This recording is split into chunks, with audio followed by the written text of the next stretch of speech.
სავალდებულო სამხედრო სამსახური გვჭირდება? ეს ძალიან სერიოზული განხილვის საგანი იყო ბოლო წლების განმავლობაში და შეიძლება არაპოპულარული აზრი ვთქვა, რომ კი გვჭირდება. ოღონდ როგორი გვჭირდება და რატომ გვჭირდება, ესაა ძალიან მნიშვნელოვანი, რომ გავიაზროთ.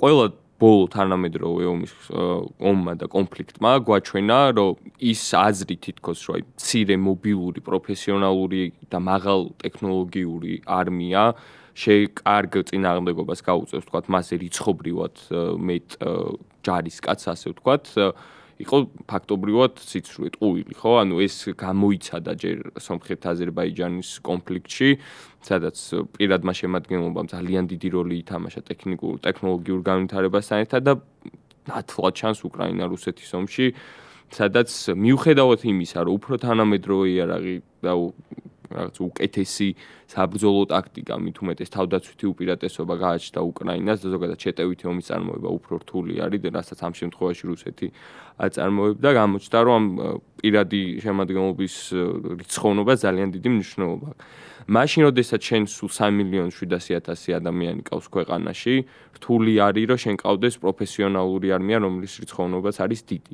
ეკონომიკურად არის ჯერ ძალიან რთული, რომ შესაბამის ანაზღაურებას უხდიდე რამდენიმე 100,000 პროფესიონალ ჯარისკაცს, გარდა ამისა დანარჩენ ეკონომიკურ სექტორებში გჭირდება ამ ადამიანების ჩართულობა. ამიტომ არის საჭირო, რომ ვიაზრებდეთ, რომ ჩვენ თითოეული ამ სახელმწიფოში მცხოვრები ადამიანის ვალია, რომ სხვადასხვა სახით მის თავდაცვაში და მის თავდაცვის უნარიანობის გაზრდაში მივიღოთ მონაწილეობა.